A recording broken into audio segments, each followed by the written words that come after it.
ஐயனார் துணை சீரியல்ல அடுத்து வர எபிசோட்ல நம்ம பாண்டிக்கு வானதி ஃபோன் பண்ணுறாங்க. வீட்டில் வேலை பார்த்துக்கிட்டு இருக்கோம், அதனால் நான் அப்புறமா பண்ணுறேன் அப்படின்ற மாதிரி சொல்கிறாங்க. நி நிலா நீ திரும்ப வீட்டுக்கு வரத்துக்குள்ளே நாங்கள் வீட்டு வேலை எல்லாத்தையும் ஃபினிஷ் பண்ணியிருக்கணும் அப்படின்ற மாதிரி சொன்னதுனால வானதி ரொம்பவே கோவப்படுறாங்க. அந்த வீட்டுக்கு அவங்க கொஞ்சம் கூட உரிமை இல்லாதவங்க, ஆனால் அவங்களுக்கு ஒன்றுனோடனே இவங்க எல்லாரும் உருகி உருகி பார்த்துக்கிறாங்க. ஆனால் நான் பாண்டியை உண்மையாக நேசிக்கிறேன், அவனை தான் கல்யாணம் பண்ணிக்கணும்னு சொல்லி ஆசையும் படுறேன், பண்ணிக்கவும் போகிறோம்.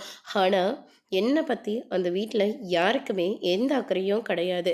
பாம்பு போயிடுச்சுன்றதுனால அந்த வீட்டையே மாற்ற பார்க்குறாங்க. இதை நம்ம சும்மாவே விடக்கூடாதுன்னு சொல்லிட்டு நம்ம பாண்டியோட பெரியப்பாவையும் அவங்க அத்தையும் பார்த்து அந்த நிலாவுக்காக அந்த வீட்டையே மாற்ற போகிறாங்க. அந்த வீட்டு மேலே உங்களுக்கும் உரிமை இருக்குன்னு நான் கேள்விப்பட்டேன், அதனால் போய் நீங்கள் அதை தடுங்க அப்படின்ற மாதிரி சொன்னதுனால தான் கஸ்தூரியும் அவங்களுடைய அண்ணனும் வீட்டுக்கு பயங்கரமாக பிரச்சனை பண்ணி போலீஸோட அங்கே வீட்டு வேலை கோர்ட்டில் கேஸ் போயிட்டுருக்கு. ஆனால் இவங்க இங்கே வேலை செஞ்சிட்ருக்காங்க, அதையும் மீறி வேலை செஞ்சால் இந்த வீடை சீல் வைக்கணும்னு சொல்லியிருக்காங்க அப்படின்ற மாதிரி சொன்னதுனால இவங்க அதையும் மீறி வேலை செஞ்சதுனால வீட்டை நாங்கள் சீல் வைக்க போகிறோம். அதனால் உங்களுக்கு என்ன பொருள் தேவையோ அதை எடுத்துகிட்டு வீட்டை விட்டு வெளியே போங்க அப்படின்ற மாதிரி சொல்லிடுறாங்க.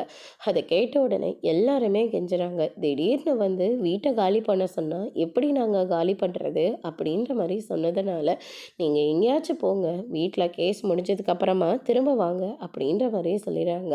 வானதி வீட்டுக்கு வராங்க. நல்ல வேலை இந்த பொண்ணு சொன்னதுனால தான் இங்கே வேலை செஞ்சதே எங்களுக்கு தெரியும், இல்லாட்டி அப்படியே சோத்தில் முழு பூசணிக்காயை மறைச்ச மாதிரி இந்த விஷயம் நமக்கு தெரியாமே போயிருந்திருக்கோம் அப்படின்ற மாதிரி நம்ம சேரனோட பெரியப்பா சொல்லிடுறாங்க. இதுக்கெல்லாம் காரணம் நீதானா அப்படின்னு சொல்லிட்டு பாண்டி இருந்துட்டு வானதி மேலே பயங்கரமாக கோவப்படுறாங்க. அதோட இன்னைக்கான பிரம முடிச்சிருக்காங்க.